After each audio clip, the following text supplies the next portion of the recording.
Adorarei, adorarei, pois o véu está rasgado e eu posso entrar. Adorarei, adorarei, adorarei. Não me interrompa, quero adorar. E digo isto para que ninguém vos engane com palavras persuasivas, porque, ainda que esteja ausente quanto ao corpo, contudo em espírito estou convosco, regozijando-me e vendo a vossa ordem e a firmeza da vossa fé em Cristo. Como, pois, recebestes o Senhor Jesus Cristo, assim também andai nele, arraigados e edificados nele e confirmados na fé, assim como fostes ensinados, crescendo em ação de graças. Tende cuidado para que ninguém vos faça presa sua, por meio de filosofias e vãs sutilezas, segundo a tradição dos homens, segundo os rudimentos do mundo e não segundo Cristo. Com licença, por favor. Gilmar, pega o meu óculos, está no meu gabinete, por favor. Está na primeira gaveta. Porque nele habita corporalmente toda a plenitude da divindade. Estais perfeitos nele, que é a cabeça de todo principado e potestade, o qual também estais circuncidados com a circuncisão não feita por mão, no despojo do corpo da carne, a circuncisão de Cristo.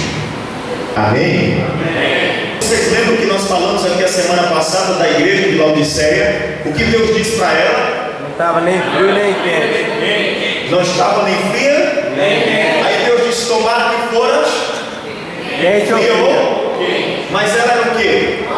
Morna. Tudo que é morno causa náusea.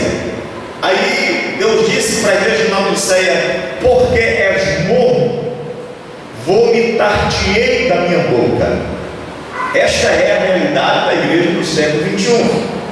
Passamos de um tradicionalismo para o pentecostalismo, do pentecostalismo para o neopentecostalismo, e esse neopentecostalismo trouxe algumas doutrinas que fizeram com que a igreja perdesse a essência do Espírito Santo. A essência do Espírito Santo sendo o quesito de estarmos quentes, aquecidos pela palavra, o desejo de aprendermos mais de Deus. O que é pós-modernidade? Para alguns, não estou dando o termo vocabulário, mas sim para nós entendermos que essa pós-modernidade para alguns é uma estratégia de Satanás. O inimigo está trazendo essa pós-modernidade. Tem algumas pessoas que ainda estão lá naquela visão de 1900 e bolinha. Deus me livre de celular, Deus me livre de internet, o sangue de Jesus no computador. Meu Deus, o pastor desviou, colocou um data-show dentro da igreja.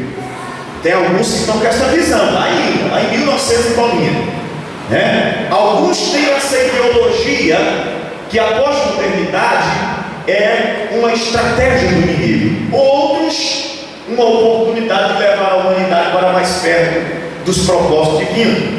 Eu já ensinei aqui sobre a tecnologia, e é uma das lições que nós vamos aprender, sobre a oportunidade que Deus colocou na nossa mão, e nós usamos pouco, Evaldo, que é a tecnologia atual. Nós usamos o WhatsApp para vermos um monte de porcaria. Nós usamos o Facebook para postar um monte de... Não vou usar o termo aqui porque é muito chulo e está gravando. E às vezes nós perdemos a oportunidade de usar a tecnologia desse século 21, essa pós-modernidade a nosso favor. Alguns têm essa ideologia de que pós-modernidade é algo de Satanás, não pode. Outros conseguem entender que nessa realidade nós temos a oportunidade de levar o Evangelho para muitas pessoas. para muitas pessoas. Eu vou dar um exemplo. Nós já temos hoje mais de 60 vídeos, já estamos com mais de 60 vídeos no portal da nossa igreja. Nós temos um portal no YouTube, já com mais de 60, essa última vez tinha 58, parece 58 vídeos já. Uma oportunidade de nós levarmos aquilo que nós estamos aprendendo aqui para outras pessoas esparramadas no mundo, através das redes sociais, através do canal deste site chamado YouTube. Então, essa pós-modernidade, ela pode ser usada a nosso favor. O grande problema da igreja do século XXI é que esta pós-modernidade tem preocupado o mundo. Quer ver? Vai um pouquinho para frente aí. Por quê? Porque a primeira coisa que a igreja tem que ter é convicção da sua identidade. Eu contei uma visão, uma revelação que Deus me deu aqui há alguns anos atrás, lá no começo do meu ministério, há uns 12 anos atrás, 13 anos. Deus me deu uma revelação de uma pessoa que vinha ao meu encontro. Eu queria reconhecê-la pela forma de andar, pela estrutura física, mas eu não conseguia identificar a sua fisionomia, eu não conseguia identificar o seu rosto. E quando foi chegando essa pessoa perto de mim, eu dizia: se eu chegar mais perto, eu vou reconhecê-la. Quanto mais perto eu chegava, menos eu reconhecia ela, e eu percebi porque quando eu cheguei próximo, essa pessoa não tinha o seu rosto, não tinha uma definição facial. Acordei assustado e o Espírito Santo de Deus me disse: esta é a realidade da igreja na atualidade. É uma igreja sem identidade, e eu vou te mostrar por quê. Em nome de Jesus Cristo aqui, por isso que eu disse que esta lição é importante para que nós entendamos, para que nós possamos entender o que nós vamos falar daqui para frente sobre a igreja do século XXI. Esta igreja na pós-modernidade, ela não conseguirá triunfar, ela não conseguirá vencer. Abra Mateus capítulo 5, quem achar primeiro se coloque de pé, por favor, em reverência, o primeiro texto lá, o versículo 13, versículo 14, e leia para mim, por favor. Aqui, já achou. Vós sois o sal da terra, e se o sal for insípido, com que há de se salgar? Para nada mais presta, senão para ser lançado fora e ser pisado pelos homens. Vós sois a luz do mundo. Não se pode esconder uma cidade edificada sobre um monte. Amém. Você entendeu, irmãos, o que Jesus estava ensinando para os discípulos? Aqui Jesus começa o sermão no monte, o sermão histórico. Jesus começa esse sermão ensinando para os discípulos que esses discípulos eram novos nessa novidade chamada cristianismo. Então eles foram chamados e Jesus começa dando uma instrução para eles, dizendo: vocês precisam ter uma identidade. Aí Jesus faz uma comparação desta identidade com o sal. Ele diz assim: vocês são sal, e o sal precisa ter sabor, porque se ele for insípido, ou seja, não tiver sabor, ele não serve para nada, a não ser para ser lançado fora e ser pisado pelos homens. Diga comigo assim: a igreja na pós-modernidade precisa ter convicção da sua identidade, porque senão nós não conseguiremos usufruir dos bens ou das coisas boas dessa pós-modernidade a nosso favor. É igual eu sempre digo, irmãos, tem uns pseudos cristãos por aí, de manhã cedo ele posta um versículo bíblico, à tarde ele ou ela posta uma foto extravagante mostrando os seios, quando é de noite faz um desabafo no Facebook. Que identidade que esse cristão possui? Nenhuma. Ele acha que é e não é. É o inverso das 7 igrejas do Apocalipse, lembra? Aquelas que achavam que eram dessa, vocês não é nada. Vocês dizem são ricos, mas eu digo que vocês é pobre. Aquela que Deus olhou e eles disseram: nós somos pobres. Deus disse: vocês são ricos. É inversão de valores. A igreja da atualidade está está vivendo uma igreja sem identidade. Nós precisamos voltar aos parâmetros bíblicos e vivermos nessa pós-modernidade uma identidade, porque senão nós não conseguiremos ter êxito na pregação do Evangelho. Essa pós-modernidade tem trazido um conflito para dentro das igrejas muito grande. Eu disse aqui a semana passada, alguns anos atrás, se você queria achar a igreja, ia para o mundo e você encontrava lá, evangelizando, pregando, falando de Deus. Hoje, se você quer achar o mundo, vem para dentro da igreja. O mundo enraizou dentro da igreja. E a Bíblia diz que não tem como servir dois senhores. Ou você ama um, ou você ama o outro. Você ama um e odia o outro, você deixa de amar esse para amar o outro. Então nós precisamos, a primeira coisa que a igreja precisa ter é convicção da sua identidade. Jesus disse para vocês são sal, tem que ter sabor. Qualquer pessoa cega, olha para mim aqui, qualquer pessoa cega que colocar um alimento salgado, um alimento doce na sua boca, ela vai definir o que é. Ela pode não enxergar, ela pode não definir qual é a comida ou alimento, mas ela vai dizer para você se é salgado ou doce. Porque o salgado e o doce, ele é definido facilmente. Como esta igreja do século XXI está sendo definida? Como ela está sendo reconhecida pelo mundo? Diga comigo, a primeira convicção. Precisamos ter. É da nossa identidade. Jesus continua dizendo: vocês são luz. Irmão, você já viu luz chegar em algum lugar e não brilhar? Eu aprendi que luz só não tem muita força só onde há luz. Mas onde a treva, onde a luz chega, ela é diferente. Ela ilumina, ela traz. Não é assim? Nós olhamos às vezes para o céu na cidade, e às vezes eu até faço essa brincadeira que parece que quando nós estamos na roça lá, diz que até o céu é diferente, mas não é.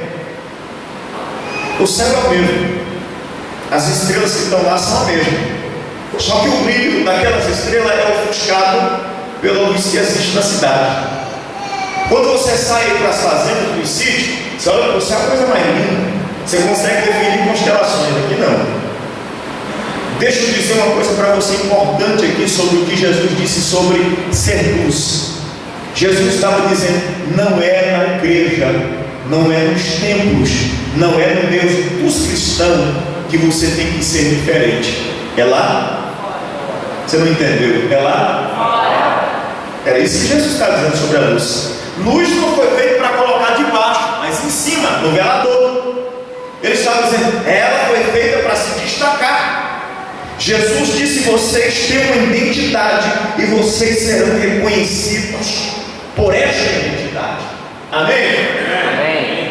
Porque essa identidade gera em nós responsabilidade e estabelece a contracultura.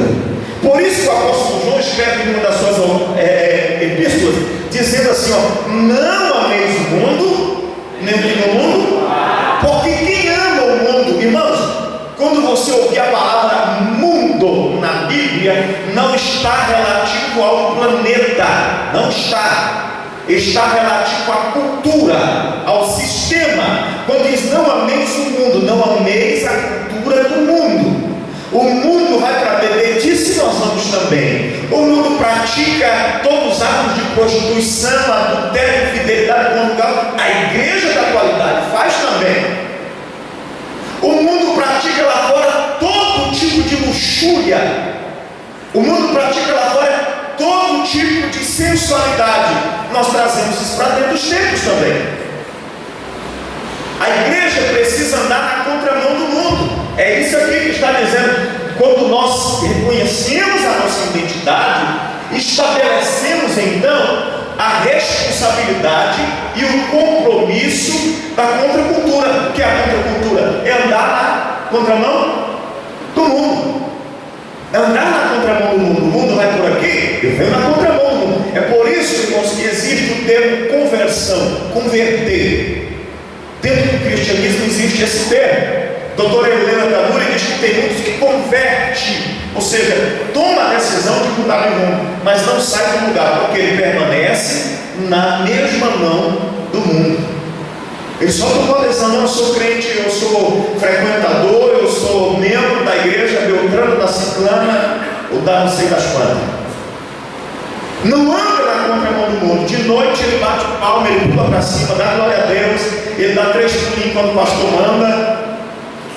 Mas lá fora ele não consegue andar na contramão do mundo. Lá fora ele consegue, ou seja, ou melhor dizendo, ele pratica tudo que o mundo pratica. Diga comigo assim: a igreja na pós-modernidade precisa ter uma identidade e andar na contramão do mundo. Pode adiante, por favor. Pode mais. Eu vou falar um pouquinho sobre um panorama histórico para nós adentrarmos aqui, porque eu disse que o tema era meio limitado, a informação é pouca, até porque a lição é pequena.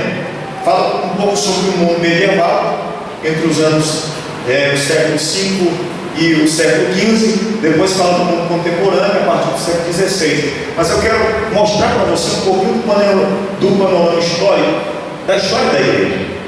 Você lembra como é que a igreja começou lá no livro de Atos? Você lembra, irmão? Me ajuda? Lembra? A igreja começa lá no livro de Atos quando Jesus reuniu um monte de discípulos. Atos capítulo 1, versículo 14, 8, diz que Jesus sobe, faz uma promessa de enviar o Consolador. Versículo 14 diz que eles voltaram para casa e se reuniram e perseveraram em oração. Começa a história da igreja aí. Atos 2 é o Pentecoste, mover o Espírito Santo no meio da igreja. E aí começa a igreja a crescer. A igreja estabelecida agora, está a igreja primitiva. Esta igreja começa a desenvolver, versículo 42 do capítulo 2, diz que perseveraram na doutrina dos apóstolos, na comunhão, no partir do pão. E essa igreja crescendo. Versículo 47 diz que almas eram acrescentadas cada dia a esse grupo, porque esse grupo chamava a atenção dos outros grupos. Sabe por que esse grupo chamava a atenção? Porque eles tinham uma identidade. Aí lá à frente, no livro do Atos, é que eles são chamados ou conhecidos na Antioquia como cristãos. Alguém define uma identidade para eles, dizendo assim: esse povo tem uma identificação com Cristo, com aquele que andou pregando aqui. Aí dá-se o termo cristão, e o cristianismo então começa a crescer. Mas os discípulos começam, um após um, morrer, os apóstolos começam a se ir, vem outros discípulos novos, outros apóstolos assumindo a história da igreja, dando direção ao trabalho. Mas eu coloquei alguns dados importantes aqui, para que você entenda um pouquinho da história da igreja. No ano 66 até o 68 depois de Cristo, Nero lidera uma perseguição aos cristãos extraordinária. Muitos foram mortos nessa época. No ano 70 depois de Cristo, então o general Tito sitia Jerusalém. E você conhece a história, porque eu já contei essa história aqui. Algumas mulheres grávidas são cortadas com a barriga, são colocados animais dentro, costurados outra vez, pessoas são mortas, apedradas, crianças são tiradas dentro do ventre de suas mães e mortas, apedradas no meio da cidade. Se você tiver oportunidade de ler o livro Os Mártires, a história da igreja, é coisa linda, mas ao mesmo tempo nos traz um peso muito grande por saber que esse povo, para preservar a sua identidade, morria, padecia, para não perder a identidade. Vamos para frente. Dominicano, no ano 90 até 95 depois de Cristo, ele também lidera uma outra perseguição aos cristãos. Muitos também são mortos nesse período. Aí no ano 155 foi queimado vivo aos 86 anos de idade. Eu já contei a história deles aqui para vocês. O bispo da igreja de Esmirna, Policarpo, foi colocado numa fogueira, foi queimado vivo, porque o imperador queria que ele negasse Cristo, que ele dissesse que negava Cristo diante de todos. A Bíblia diz que ele faz ou melhor dizendo, a história dos mártires diz que ele diz a seguinte frase: Durante 86 anos eu sirvo a Cristo. Nesses 86 anos ele nunca me negou. Como eu poderia negá-lo agora? E a história diz que ele morre queimado diante de uma grande multidão. Pode mais adiante, começa ali a perseguição e a história da igreja. Aí no ano de 50 até 313, as perseguições foram mais esporádicas, foi com menos frequência. Até o cristianismo viveu sobre esse domínio durante esses anos, durante o domínio de 5 imperadores, chamados os 5 imperadores bons. A igreja agora tem uma folga nesse período aí. A igreja agora vivia as perseguições, mas de forma mais isolada, até porque foi dado aos escravos, foi dado o direito de serem cidadãos, aqueles mais pobres, de serem cidadãos romanos também. Então começou um período com menor frequência de perseguição da igreja. Para que você entenda, vai mais adiante. No ano 313 depois de Cristo, Constantino, filho de Constâncio, sucessor de Diocleciano, assinou o memorável edito de tolerância. E por essa lei o cristianismo foi oficialmente tornado livre aos seus seguidores. Olhe para mim, por favor. Aqui começa a regressão da igreja. Pastor, por quê? Constantino é o homem responsável em criar a religião oficial de Roma, que é o catolicismo. Esse pseudo-cristão, porque ninguém acredita, principalmente os historiadores, Flávio Joséfo diz que foi uma falsa conversão que Constantino teve, para que ele pudesse agradar a todos. Aí ele se converte ao cristianismo, mas ele começa a fazer uma mistura, uma mesclagem do cristianismo junto com as outras culturas pagãs. Daí iniciou o catolicismo, só para você entender. Em 313 ele faz esse edito, dizendo que cada um poderia professar sua fé. O cristianismo então se torna menos perseguido a partir de aqui. Continue. Enfim, volta lá por favor. Aí, próximo. 313, Constantino, pode para frente. Aí em 325 ele faz o primeiro concílio oficializando o falso cristianismo como religião oficial do império. 325 então ele toma a decisão de que esse termo ou nome catolicismo seria dado à nova religião, a religião que iria agradar a todos. A igreja queria aceitar, ele começa a destruir alguns templos pagãos, e ele começa a ser rejeitado no seu império, e daqui a pouco ele começa a trazer a cultura pagã para dentro da igreja, e você vai ver no desenvolver aqui, que neste período, eles começam a trazer algumas doutrinas, que são as doutrinas que nós conhecemos em tantas da igreja católica, mas nós vamos adentrar agora, porque nós vamos ver a palavra introdutória aqui desse tema. Amém? Então, com a falsa conversão de Constantino, o cristianismo cada vez mais se expandiu pelo Império Romano, chegando até os templos pagãos e se transformar em templos de adoração a Deus. O comentarista dessa revista diz assim: olha o que ele diz aqui. Nesta lição, apresentaremos um panorama da história ocidental e as principais características da pós-modernidade. Por isso que eu disse para você que eu fiz questão de fazer essa introdução da igreja primitiva até o período em que o catolicismo é oficializado, para nós entendermos o que vai dizer a lição a partir de agora. Amém? Amém. A fim de concluir, sim, inegavelmente Deus está no controle de todas as coisas. Deus continua no controle absoluto de todos. Mas se nós não entendemos a perspectiva da pós-modernidade, nós vamos achar que Deus se esqueceu, que Deus deixou, que Deus parou de influenciar a história da igreja na pós-modernidade. A formação do pensamento ocidental, pode ir para frente. A formação do pensamento ocidental.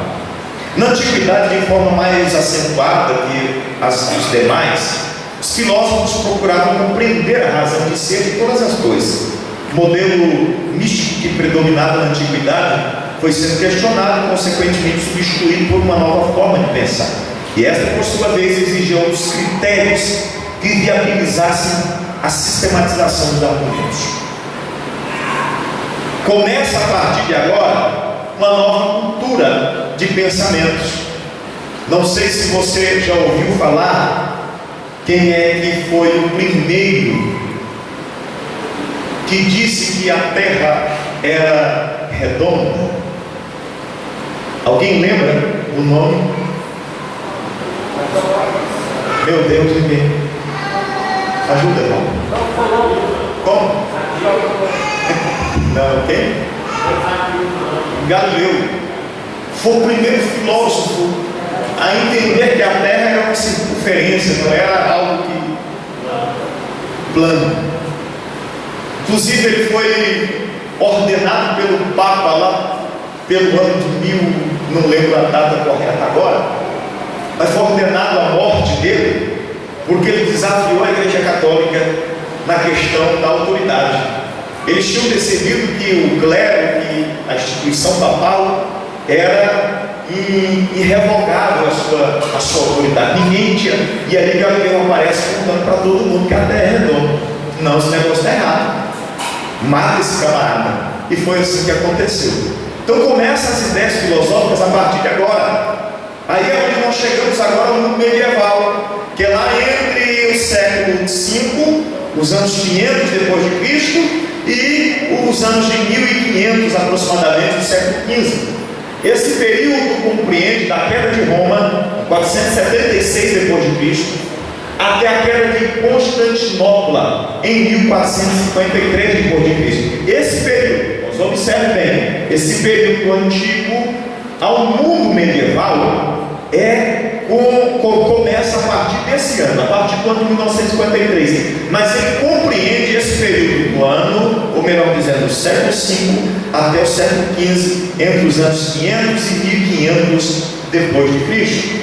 O fato mais importante nos 10 séculos da Idade Média, que é o nome mais conhecido para esse século aqui medieval, foi o desenvolvimento do poder papal, onde o Papa de Roma afirmava ser bispo universal e chefe da igreja. Inclusive chegaram a cogitar que Pedro tinha sido o primeiro Papa. Quem é que já foi da Igreja Católica, ou já até participou, já estudou a história da igreja, sabe que eles defendem isso veementemente, que Pedro, o apóstolo Pedro, foi o primeiro Papa da história da igreja. Pedro realmente foi o primeiro líder da igreja, porque o próprio Jesus deixa Pedro como líder desta igreja, e a partir daí esta igreja começa a crescer.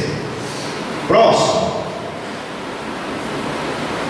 Em 503 depois de Cristo, nós estamos falando do período medieval ou da Idade Média, ok? Se você está acompanhando, eu disse que é cansativo, porque é mais histórico do que bíblico, mas você está entendendo? Amém. Em 503 depois de Cristo, o purgatório começa a existir e se tornou uma fonte de inverdade, de lucros para a igreja corrompida e corruptora da história. É nesse período que começa a surgir agora o purgatório. Quem é que lembra do que era o purgatório? Hoje já acho que já nem existe mais, né? Acho que eles não pregam mais isso não. Mudaram a doutrina. Alguém lembra? Às vezes eu brinco com alguém e esse irmão é tão santo que não vai nem passar pelo purgatório. Não vai nem precisar passar. Era onde ele ia pagar. Reciclagem. O Dalí disse que era uma reciclagem. Segundo a Igreja Católica, a doutrina desta igreja, eles agora morriam e a pessoa não ia para o céu ou para o inferno. Ele ia para um lugar chamado purgatório.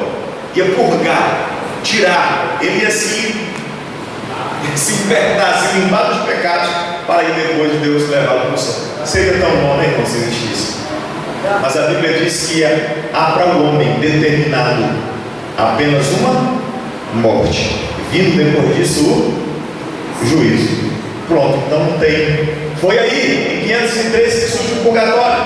Estou falando da Idade Média. Em 787 depois de Cristo, começou então o culto às imagens. É quando é trazido das tradições paganas os seus deuses e inserido dentro da Igreja Católica. A Igreja Católica agora começa a adorar imagens. Até então não. Em 787 acontece isso. Em 830 depois de Cristo, eles começam a usar ramos e água benta. E aí alguns já conhecem, né? Mas foi em 830 depois de Cristo, introduziram dentro da... Você está entendendo, irmãos, que não existia, estou mostrando isso aqui para você entender, que não existia uma religião definida. Não tinha Assembleia de Deus, não tinha Batista, não tinha Presbiteriana, não tinha... Era o cristianismo. Era aqueles que se identificavam com Cristo. Mas aí Constantino foi e criou essa nova religião chamada catolicismo. Você vai ver que é lá na idade, no mundo contemporâneo, a partir do século XVI, que começa a sair os protestantes, que não aceitaram a doutrina católica. Mas nesse período de 500 até 1500, a Igreja Católica crescia. Ela se tornava autoridade em todos os campos. Ela começou a influenciar governos, a ponto de alguns governos serem indicados pelo próprio Papa da época. Era o Papa que identificava quem era o governo de determinada nação. Começaram a escrever cartas mentindo que Constantino tinha feito doações de terras, de propriedades para esta igreja. E aí começaram nesse período a tomar terras, propriedades, fazendas de todos e de tudo. Quantos já ouviram a história de Robin Hood aqui? Alguém já ouviu? Você acha que existiu? Tem gente que acredita. A história de Robin Hood é baseada nesse período medieval, em que a igreja... Irmão, faz um favor para mim, irmão Reginaldo, atende o telefone lá fora, por favor, irmãos. Pelo amor de Deus, é falta de ética. A hora que tocar o telefone, irmãos, tem tudo dentro da igreja, desliga, pelo amor de Deus, o telefone. Deixa acontecer isso aqui dentro. Vai lá fora e atende, em nome de Jesus. Tocou no silencioso, vai lá, atende, mas não faça isso dentro da casa de Deus. É nesse período da Idade Média que surge a história do pseudo Robin Hood, que era o ladrão dos ricos e dava aos pobres. Mas na verdade o clero papal fazia isso, tirava tudo que produzia-se nas terras e levava para o clero. Aí surgiu a história do Robin Hood. Vamos adiante? Só para você entender, que o horário está indo embora. Eu falei que eu não estou falando histórico, mas é muito longo.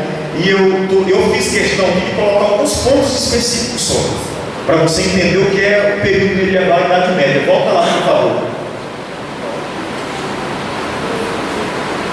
Em 1933 é instituída então a canonização de santos.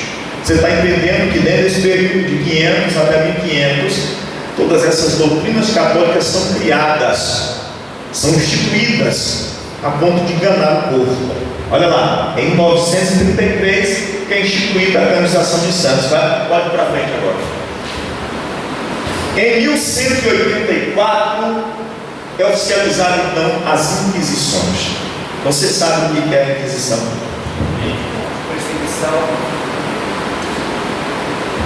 Perseguição dos cristãos que não aceitavam a doutrina católica.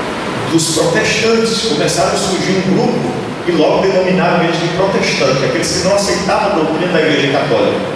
Aí foi criada então a famosa Santa, entre aspas, Inquisição, onde centenas e milhares de cristãos eram colocados e queimados vivos diante da comunidade.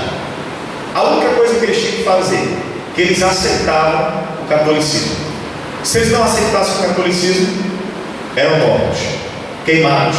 Cidades inteiras eram incendiadas nesse período medieval. Em 1200 ou em 1190, então, é instituída a venda de indulgência. Essa também ficou famosa. Você lembra das indulgências? Tem até alguém aqui que às vezes tem até um direito ainda, porque já comprou lá atrás, antes de conhecer o cristianismo. Você comprou dali. Dali foi criado na Igreja Católica, às vezes tem até um terreninho lá dali, não sabe? A venda de indulgência pela Igreja Católica foi uma forma de ganhar dinheiro. Por quê? Porque a igreja começou a vender terrenos do céu. Começou a vender lotes celestiais. Começou a vender terrenos para aqueles que tinham mais condições financeiras.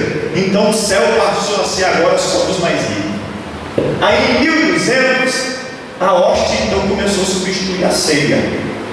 Em 1215, eles decretam o dogma da transubstanciação. Você sabe o que é a transubstanciação, porque eu estou cansado de falar aqui. Você sabe? Misericórdia do Pai. Me ajuda, Jesus. O que é a transubstanciação? Me ajuda, ele pode falar, eu estou ouvindo.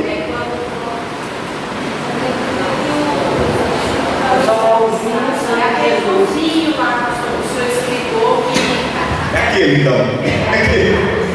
Vida certa do sangue de Jesus, o pão e a cor. A transubstanciação é a crença de que o pão da ceia, a partir do momento da consagração, não é mais o pão, é um pedaço do corpo que se come. O vinho ou suco que nós usamos não é mais aquele suco, é o sangue de Cristo. Essa é a transubstanciação. Por isso que eu estou sempre dizendo para os irmãos aqui na ceia, irmãos, nós não cremos nessa doutrina. Nós cremos no símbolo, no pão como símbolo e no suco de uva como símbolo do sangue. O pão como símbolo do corpo e o sangue como símbolo do sangue de Cristo. Amém? Então a doutrina da substanciação surge aí, pode ir. Agora nós vamos para o segundo tópico, mas antes eu quero ler o que o comentarista escreve. Ele diz assim, ó, isso aqui é importante só para dar um panorama de tudo aquilo que nós vemos aqui. Acreditava-se que a verdade, isso aqui na Idade Média, era o privilégio de alguns grupos especiais. Ou seja, um homem comum não tinha condições mínimas de alcançá-la em área alguma. Esta verdade, entre parênteses, só poderia ser encontrada na igreja. A igreja institui nesse período, o catolicismo institui nesse período, o clero como autoridade máxima, inclusive domínio sobre reis. E também a verdade absoluta só se encontrava nesta igreja. Esse era o privilégio de poucos, por quê? Porque eram os únicos da alta sociedade que tinham acesso ao Papa, ao clero, né? Em Roma, surgiu aqui. Mas no mundo contemporâneo, que começa a partir do século XVI, a partir de 1500 até 1989 depois de Cristo, pode ir adiante, começa a mudar a ideologia, porque surge algo chamado iluminismo. Você está entendendo? Você está me acompanhando, irmão? Amém. Não sei, parece que eu estou sozinho aqui. Eu disse que esse negócio ia ser chato hoje, mas se você entender isso aqui, vai entender o resto das lições. Por que nós estamos falando sobre isso aqui? Lá no século XVI surge o iluminismo. Entre o século XVII e o século XVIII, a partir do século XVI começam então a surgir os teólogos desafiando a doutrina da Igreja Católica. Aí, ó, em 1453, a queda de Constantinopla marcou o início da Idade Moderna e pôs fim ao período do cristianismo medieval, do cristianismo da Idade Média. Pode ir mais adiante. A reforma foi dando impulso por toda a Europa. Aí é chamado de a reforma protestante ou a reforma do cristianismo, porque surgem nomes aí que desafiaram, como Lutero. João Calvino vem de uma linha dos escritos de Lutero, e ele começa a criar então essa teologia protestante. Pode ir para frente, mais adiante. Na Suíça, em 1517, quem liderou essa reforma foi Ulrico Zwinglio. A remissão de pecados ele atacou fielmente, veemente, essa doutrina da remissão de pecados da Igreja Católica, que muitos procuravam por meio de peregrinações ao altar da Virgem. Este foi um dos líderes da reforma na Suíça. Mas no ano de 1522, Zwinglio rompeu definitivamente com Roma. Continua.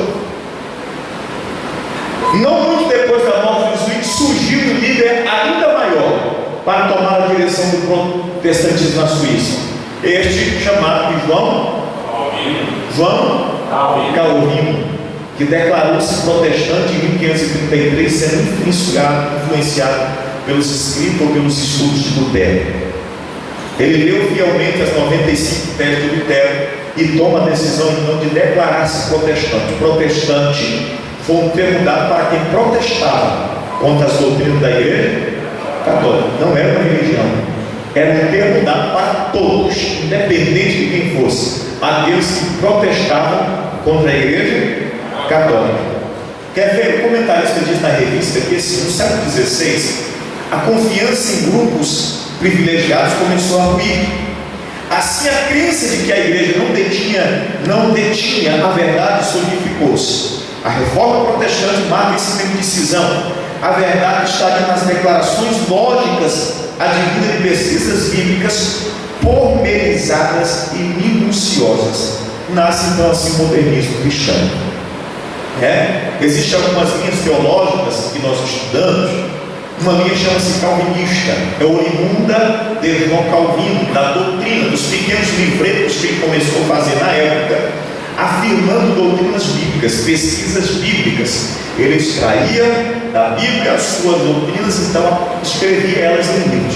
Até então, a Igreja Católica detinha todo o poder do conhecimento. Ninguém tinha acesso a esse conhecimento. Se a Igreja Católica dissesse: tem que comprar terreno no céu, tinha que se virar no chão para comprar uma parte lá no céu, nem que seja um meio hectare, mas tinha que comprar. Era necessário. Ou seja, aqueles que tinham menos poder aquisitivo, os pobres, os escravos, o lugar deles não seria o céu, o lugar deles seria outro, porque eles não tinham condições de pagar essa venda de indulgência. Surge então João Calvino pregando uma série de doutrinas novas e contestando a doutrina da Igreja Católica. A princípio ele começa a escrever pequenos livros intitulados Teologias, estudos sobre Deus, sobre as coisas de Deus, e ele começa a fazer esses estudos baseados em textos bíblicos, apoiados em textos bíblicos. Daí porque nós temos uma linha teológica hoje chamada Teologia Calvinista, advinda de João Calvino. Em 1534 foi fundada a Ordem dos Jesuítas pelo espanhol Inácio de Loyola, com o objetivo de combater o protestantismo, tanto por métodos conhecidos como secretos. Inclusive foram eles que implantaram o catolicismo romano na época do descobrimento do Brasil pelos portugueses. Essa ordem dos jesuítas foram criadas na intenção de o Papa toma a decisão um dia de chamar um grupo de pessoas e dizer: vamos enviar missionários. Fizeram um concílio, disse assim: o protestantismo está crescendo muito, a Europa começa a ser toda dominada pelo protestantismo, tinha gente deixando, gente abandonando o catolicismo para aceitar essa teologia protestante. Daí o Papa faz um concílio e toma a decisão de enviar missionários para vários lugares do mundo. Esses missionários tinham a função de difundir a doutrina católica, a doutrina da Santa Inquisição, a doutrina do poder papal e autoridade soberana e tantas outras doutrinas, a fim de combater, porque o protestantismo crescia muito. Pode ir mais adiante.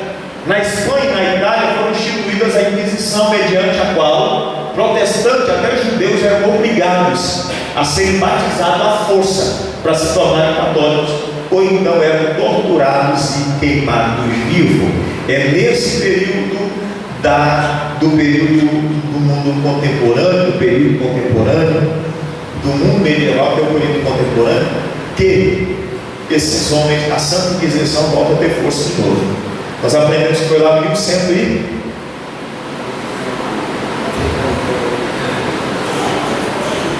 Ninguém? 1153. A Inquisição toma força, não é assim?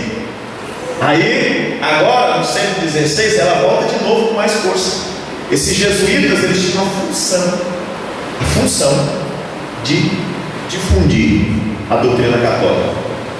É tanto que no Brasil, irmãos, A doutrina católica era tão forte que até eu estudei até o 4º ano, se não me falha a memória.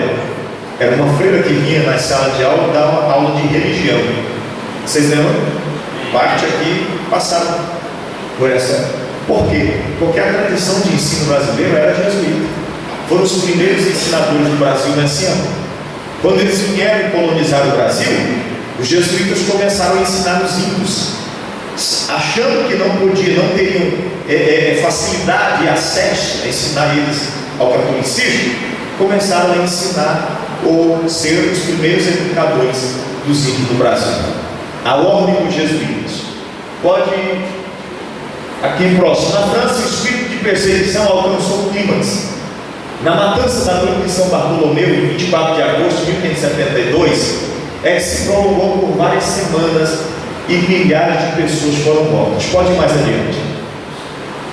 Uma das 3 principais divisões religiosas da cristandade, junto com a Igreja Católica e Ortodoxa, começou no século XVI, com o movimento reformista da Igreja Cristã Ocidental e culminou na Reforma Protestante, separando as igrejas reformadas da Católica. Seu objetivo era restaurar a verdadeira fé cristã. Amém? Amém. A partir dessas mudanças culturais que atingiram seu ápice entre a crise do petróleo em 1973, está aí na revista, me acompanhe por favor, e a queda do muro de Berlim em 1989, percebendo-se que a razão não seria capaz de responder às questões essenciais da humanidade, foi declarado o fim desta era, ok? Da medieval ou contemporânea, e anunciado o início da outra era, que é a era da pós-modernidade, esta era específica que nós iremos estudar durante esse trimestre. Você entendeu essa narrativa, irmão?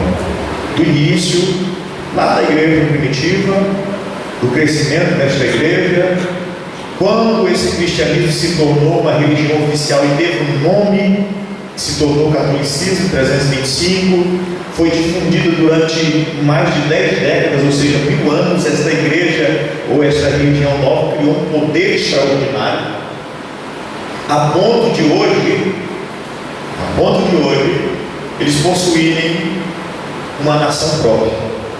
É um país específico, é o Vaticano. Isso tem banco próprio, a autoridade máxima é o Papa, até hoje. Mas no século XVI eles começaram a perder muita força, nessa época contemporânea. Hoje a doutrina da Igreja Católica é muito diferente, né?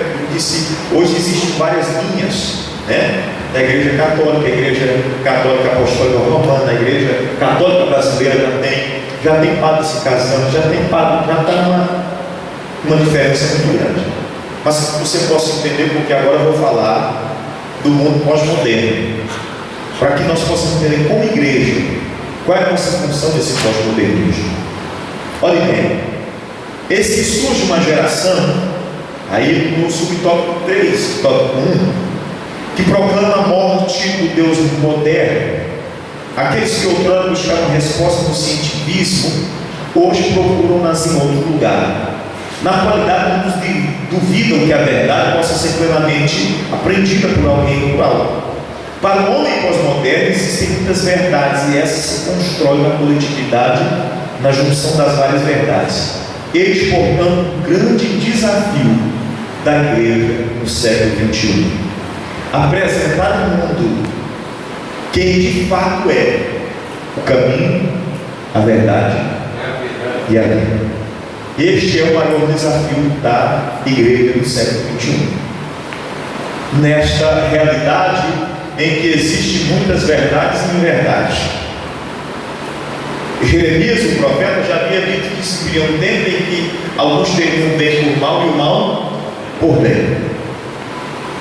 Vários profetas já haviam anunciado que esse período surgiria. Paulo, como eu disse aqui, foi um dos escritores que mais falou da igreja do século XXI. Paulo escreve a Timóteo dizendo assim: se prepare, Timóteo, porque surgirá dias difíceis. Surgirão homens avarentos, surgirão homens amantes de si mesmo, presunçosos, cobiçosos de torpe ganância. Timóteo, vai surgir uma época de homens que fingem, ou seja, tem aparência de piedade, mas negam a eficácia desta, dando mais valor àquilo que é material do que aquilo que é espiritual. Paulo já havia dito isso aqui para Timóteo. Ele diz: o Espírito expressamente diz, não foi ele. Por que ele falava da realidade desta igreja há 2000 anos atrás? Ele diz que o Espírito expressamente diz que surgirá dias trabalhosos. Vamos ler junto, irmão? Só para você entender o que eu disse aqui sobre o apóstolo Paulo escrevendo para a realidade desta igreja do século XXI. Lá em 1 Timóteo, capítulo 4, se não me falha, isso, capítulo 4 de 1 Timóteo, abra a sua Bíblia aí. Olha o que o apóstolo Paulo diz: mas o Espírito expressamente diz que nos últimos dias apostatarão alguns da fé. Irmão, eu não sei se você entendeu, volta um pouquinho lá, atrás, volta lá, pode voltar. Que a intenção desses homens no século XVI, com a reforma protestante, foi tirar da cabeça da humanidade aquela série de doutrinas falsas e trazer para a realidade de uma verdadeira fé cristã.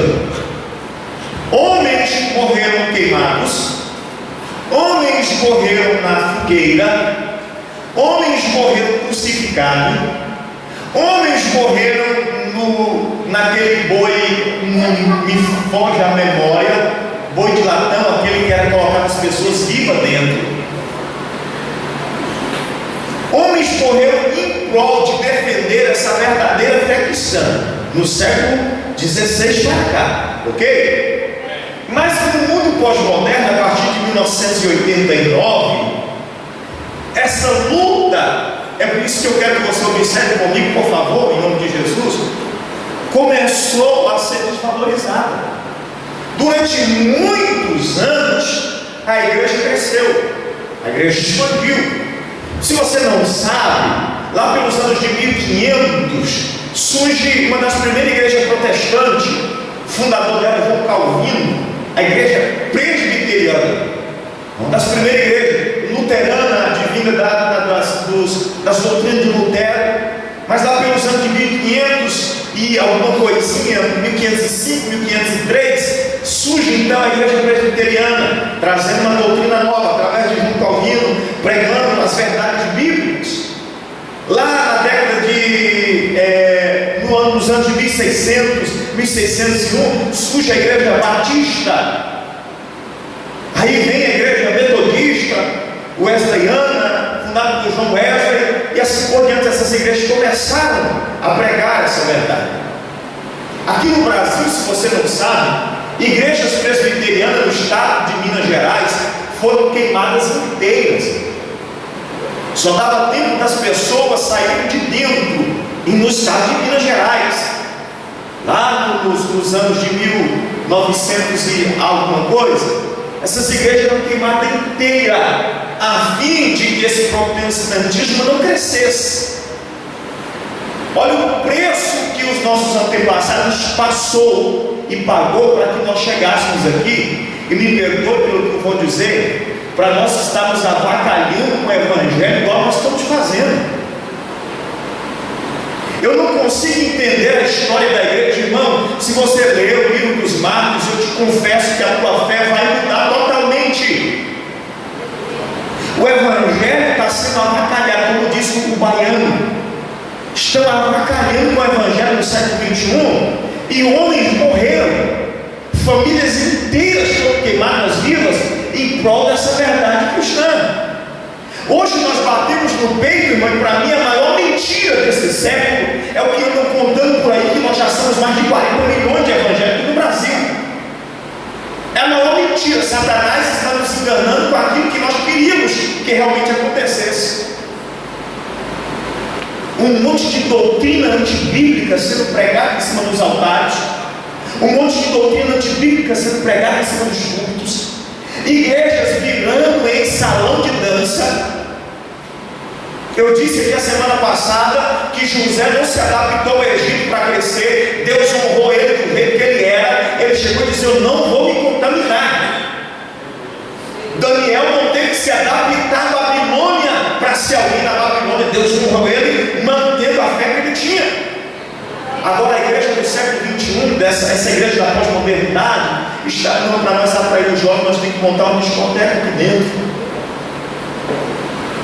E eu fiz questão de fazer essa observação aqui do início da história da igreja até aqui, para você entender, meu irmão, que já foram altos preços que foram pagos. Altos preços. Nós às vezes contamos a nossa história, 105 anos de Assembleia de Deus. Existem outros que vieram lá de 1500, presbiterianos, batistas, que vêm brigando aí por esta verdade cristã, e que hoje está sendo dilacerada por ele. Eu já disse para vocês aqui que eu costumo muito ouvir o pastor Hernandes Dias Lopes, para mim uma referência na questão do ensino, eu gosto muito. E ele ministrava uma palestra para os pastores agora, há pouco, agora mês de fevereiro, março desse ano, e ele falava sobre essa dificuldade do evangelho e em ser pastor nesse século. Há 50 anos atrás, se você chegasse e falasse que era um pastor, você era respeitado. Hoje, se você falar que é pastor, é um negócio de outro mundo. Banco não faz financiamento para você, comércio não te vende fiado. Só que em Feliz Natal, uma cidadezinha com 10 mil habitantes, dá para ter no máximo 2 igrejas, tem 20 e tantas igrejas. Não tem lógica. Que na Europa, igrejas, templos estão sendo vendidos para se tornarem boates, porque não tem membros mais na sua igreja. E eu disse aqui que foi na Europa que começou o protestantismo. Foi lá que se levantaram os grandes reformadores. Foi lá que se levantaram homens que desafiaram o clero papal para trazer a nosso conhecimento que nós vivemos hoje referente ao Evangelho. Como é que nós estamos valorizando isso como igreja? Estamos vivendo uma época da história da humanidade de profunda mudança em todos os segmentos da sociedade. Essa informação aqui, eu tirei do livro do pastor Ricardo Conde. Ele traz uma frase interessante. Ele diz assim: estamos vivendo uma época da história da humanidade de profunda mudança em todos os segmentos da sociedade. Isso é notório. Nós temos que entender que a cultura mudou. Já não se ensina mais na área da educação como se ensinava há 30 anos atrás, que o aluno ajoelhava no canto da sala em cima de um rio, ou o aluno chegava na sala e levava uma palmatória. Já não se ensina, a cultura mudou.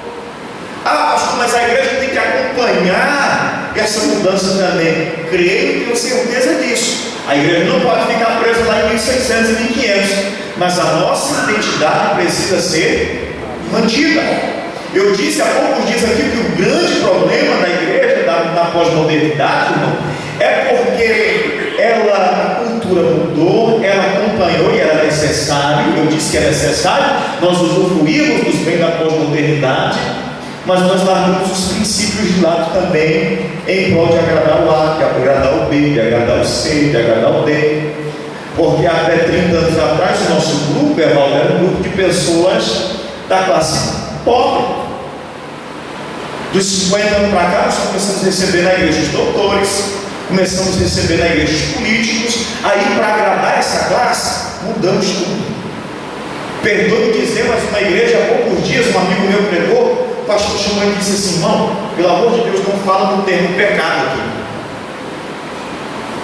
Eu disse: não estou acreditando nisso não, meu filho. Não, disse, pastor, disse para mim, não falar em pecado, no termo pecado em cima do púlpito, porque senão ia desaforar ou ia contrariar alguém dentro da igreja. Vamos pegar a Bíblia e tocar fogo nela. Vamos largar de pregar a palavra de Deus, vamos começar a contar histórias aqui em cima do ponto.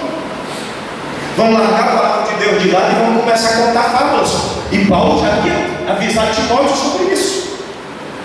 Paulo avisa para Timóteo lá na segunda carta, a carta neotestamentária, dizendo para Paulo: vou deixar algumas instruções, Timóteo, vou deixar algumas instruções para você. Fica ligado aí, irmão. Por quê? Lá no capítulo 4 da segunda epístola, vou te dar uma orientação aqui, o quê? Conjuro-te diante de Deus e diante dos homens. Olha o termo que ele diz, esse termo é muito forte.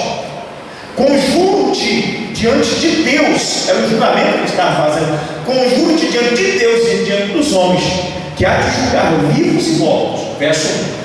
Verso 2, que pregues a palavra em justiça, a tempo e fora de tempo. 3, redargas, repreenda, corrige. Porque virá um tempo em que não sofrerão ação, dando comichão,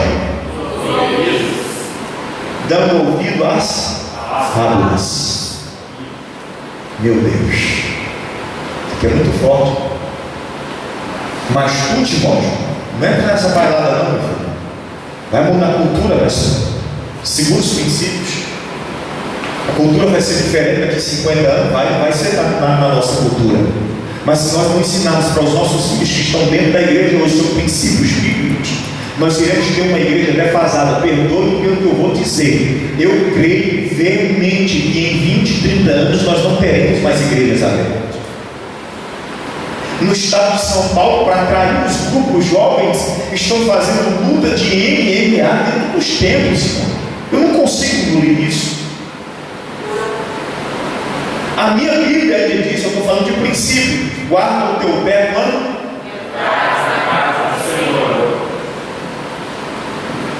e ainda estão chamando de culto. Nos Estados Unidos é moda agora o termo chamado de igreja Augusto do Freguês. Sabia? Uma caixa de sugestão que lá no fundo da igreja. Dê a sua sugestão de como você queria que essa igreja fosse ou que tivesse dentro dela. Aí você dê sua sugestão. Eu gostaria muito de aproveitar o tempo e comer um lanche no McDonald's e assistir um culto. Aí eles implantam dentro da igreja. Você não está acreditando não? Leia, procure no Google o termo Igreja Augusto Freguês. Você senta lá no cantinho, lá do outro lado da igreja, tem lá, né? A barraquinha do McDonald's, né? Pede um McLanche feliz e assiste o culto dando glória a Deus de boca cheia, cuspindo batata. Pelo amor de Deus. A igreja do século XXI está tentando se adaptar ao mundo. E eu me preocupo muito, não é por esta igreja, eu me preocupo mais ainda com a igreja do meu filho, com a igreja do meu neto. Se Jesus não tiver voltado, é com esta igreja que eu me preocupo. Eu disse que enquanto eu estiver aqui, eu não vou arredar o pé, não vou tirar o cinto das calças. Se ficar com 5, eu fico com 5, mas vou manter na palavra, na verdade. Aleluia. Agora, e a igreja do meu filho? E a igreja do meu neto? Como é que vai ser? A minha preocupação da igreja moderna é essa, é que estamos vivendo uma época da história, da humanidade, de profunda mudança em todos os segmentos da sociedade. Isso é notório, nós precisamos acompanhar. Paira sobre a nossa geração uma nova visão de encarar a realidade, de celebrar a vida. Essas mudanças ocorridas de forma rápida e transacional em nossa sociedade é denominada de pós-modernidade. Vai adiante, por favor. Devemos compreender o que ensina a pós-modernidade para poder combater aquilo que é sempre das Escrituras e ao mesmo tempo comunicar a palavra de Deus de forma eficiente para esta geração. Como bem disse Stanley, nós não fomos chamados para ministrar uma época remota, mas para os dias de hoje, cujo contexto acha-se sob a influência da pós-modernidade. Às vezes nós estamos muito presos ao passado, porque isso dizer, na minha época. Nós precisamos abrir os olhos para a nossa realidade. Como é que eu estou sendo luz e sal para esta realidade? Como é que eu estou usufruindo dos bens dessa pós-modernidade a fim de levar o Evangelho? Como é que eu estou encarando esta realidade? Eu falei há poucos dias atrás aqui, agora não me lembro quanto tempo, sobre a realidade do homossexualismo na nossa geração. Porque algumas igrejas são tão tradicionais e não aceitam o homossexual entrar dentro dos seus templos. E eu disse aqui que nós temos que saber receber essas pessoas, nós temos que acolher essas pessoas, mas porque há o Deus que está dentro aqui, eu não vou arredar o pé da verdade. Eu disse numa reunião, o secretário estava, no finalzinho da reunião, disse sobre esta lição que nós estávamos aprendendo aqui. Estou ensinando na igreja que nós temos que saber lidar com este grupo, sem acepção e sem rejeição, mas ao mesmo tempo não perdermos os princípios. Porque está lá o Deus ser aqui dentro, essa parte da Bíblia eu não posso pregar. Está o seu ou aqui dentro, essa parte misericórdia, você diz, não. Irmão, cuidado na leitura lá, não fala sobre. Um entrou aqui um dia, um tempo atrás desse, dizendo, vou lá desafiar o pastor. Avisou para alguém durante o dia, disse, pode vir, não tem problema não. Pode vir, sem problema. Disse, vou lá, disse, o pastor está tentando influenciar na minha vida aí. Estou influenciando ninguém, estou pregando a verdade. Quando eu comecei o intervalo, parou um carro na frente aí, uns 80 por hora freando em cima dessa vida, eu falei, agora pronto. Se tiver com 38, joga, segura, trava o dedo, trava o gatinho, trava tudo. Mas se não tiver, coloca sentado lá e eu vou pregar a palavra hoje. No final do culto, estava aqui na frente chorando. Estava aqui tremendo, que a glória de Deus não conseguiu resistir. Sabe qual que é o maior problema da igreja do século XXI? Que esta igreja perdeu a identidade. Para ser acessível, nós estamos retornando aos anos 325 depois de Cristo, quando Constantismo, com a sua pseudo-conversão, começa a querer agradar todos do império, e então começa a deixar com que esse cristianismo comece a viver culturas pagãs. Essas culturas neopentecostais que está trazendo para nós agora um perigo muito grande, teologia da prosperidade. Daqui um dia vão vender galho de arruda, porque já estão vendendo sabonete. Essa semana eu vi um sabonete de R$110 para lavar a alma. R$110. E a comédia que ainda fizeram, o sarcasmo era: você lava a alma e o Edir lava a égua. Que isso? Nós estamos, meu Deus, vamos lá à frente, vai. A palavra de Deus é a absoluta verdade. Santifica-nos na tua verdade. A tua palavra é a verdade. João 17. Essa verdade que Cristo no Sermão do Monte tem que ser guardada e praticada. Ela não pode de maneira alguma ser sacrificada pela igreja no altar da pós-modernidade. Se coloca de pé, por favor, em nome de Jesus. Eu quero frisar isso aqui. Pode passar lá para frente. Pode passar. Coloca todos os 3 pontos aí, só para você entender. Essas aqui são algumas características, irmão, da pós-modernidade. Olhe bem, o sentimento de instabilidade. O ser humano não tem estabilidade em mais nenhuma área. O cara casa hoje dizendo, vamos ver se dá certo. Se der certo, a gente continua. Faz um contrato chamado contrato nupcial, de 1 ano, 2 anos, 3 anos. Se der certo, nós continuamos, depois renova o contrato. É igual no teu de casa. Se não der certo, aí a gente já acabou o contrato mesmo, cada um do seu lado. Instabilidade. Esse mundo pós-moderno, sentimento de instabilidade. O que é instabilidade? Algo que não é estável, algo que não é seguro. Não há segurança mais em nada. Não há mais segurança. Não há segurança financeira mais. Não há segurança conjugal mais. Que segurança você tem quanto à educação do teu filho? Que segurança você tem quanto à educação do teu filho? Eu me preocupo muito em ter um segundo filho. Me preocupo. Toda vez que nós falamos sobre filho, é o primeiro ponto que eu coloco no questionamento, é esse. Porque você educa em casa, você cria em casa, você dá bons modos em casa, volta da escola falando coisas que você nunca imaginou na vida que essa criança soltaria.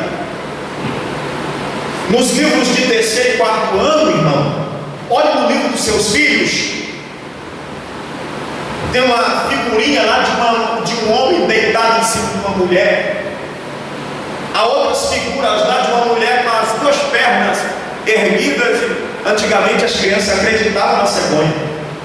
Hoje fala com uma criança de 8 anos sobre cegonha para tu ver se ela não te dá um show. Segurança de estabilidade. Nós não temos essa estabilidade mais. Ou nós não temos essa estabilidade mais. Há esse sentimento instável na nossa vida sempre. Mandaremos o filho para a escola? Como é que ele volta? Vou fazer como antigamente, não vou mandar mais. Hoje fiz cueca. Não manda não para tu ver se ele não vai preso. Não é assim? Não manda não o menino para ir para a escola. Mas esse sentimento de estabilidade existe em todas as áreas, conjugal, familiar, cultura, criação de filho. Tu ensina para o filho que ele não pode dizer palavrão lá na escola, irmão. Vai alguém, esses dias a pastora Dani estava contando de uma professora que disse para ela que ficou perplexa e assustada aqui na escola Mário Silva. Uma criança de 6 anos, 5 anos aproximadamente, na janela da sala, passou um homem do lado de lá da tela, do lado de fora, e começou a xingar. E aí, filha do não sei o que, e o gurizinho gritava de lá: filha do não sei o que é você, desgraçado. A professora ficou assustada, foi lá na cerca. Tu é louco, senhor? Tu é doido? Uma criança que você falando isso? E ele deu uma gargalhada, mas é meu filho. Não, você não está entendendo. A declaração dele é o meu filho. Olha a instabilidade que nós estamos vivendo, esse sentimento que precisa ter, nós precisamos ter noção desse sentimento de instabilidade. Segunda característica dessa pós-modernidade é a necessidade de definir uma identidade pessoal, de encontrar um propósito para a existência. Essa cultura, agora, eu falo do século XXI, eles precisam ter uma identidade. Aí surge um momento que nós, como igreja, precisamos ter identidade de Cristo para levar uma identidade saudável para essas pessoas. Mas aí está sendo mais fácil, Gilmar, nós imitarmos o mundo do que o mundo imitar a igreja. Está sendo mais fácil. Ninguém olha mais para nós e diz assim: queria ser como ele, queria ser como ela. É o momento de nós olharmos para essa característica, irmão. Olha aqui, é o momento de nós olharmos para essa característica e entender que se nós tivermos uma identidade, alguém vai querer fazer parte deste grupo. Você lembra o que diz lá no versículo 47 do capítulo 2 de Atos? Esta igreja, cada dia o Senhor acrescentava almas, e eles caíam, olha o termo, na graça do povo. O povo olhava e dizia: que povo diferente, que povo diferente, eu quero fazer parte deste povo. Hoje, para nós atrair o jovem, tem que criar um pancadão aqui dentro, eles pular junto conosco. Vamos pular, é para Jesus. Não existe isso não, irmão. Para Jesus eu posso fazer tudo. Não está na Bíblia. Pancadão de Jeová, toca aí, toca no 12 o negócio aí, porque aí o cara passa lá na rua e diz: mas o negócio aqui, né? Puxa, eu ia mesmo, era pro boteco, vamos ficar por aqui, não está aparecendo. Eu ia mesmo lá na festa, não sei das coisas, mas está igual. A justificativa mais boa que existe, irmão: Miriam dançou, nós também podemos dançar. Davi chegou em Jerusalém dançando quando trouxe a arca, vamos dançar também. Você sabia que a dança na tradição judaica é cultura, irmão? Era uma forma de manifestar a gratidão a Deus. Se você for numa igreja africana, tu se assusta, porque eles dançam do começo até o final do culto, igual o índio pedindo a chuva. Lá em Água Boa, nós trabalhávamos com algumas aldeias, e quando nós trazíamos os índios para fazer a apresentação na igreja, eles dançavam, faziam a roda, 30 minutos é o hino deles, irmão. Pensa no hino comprido.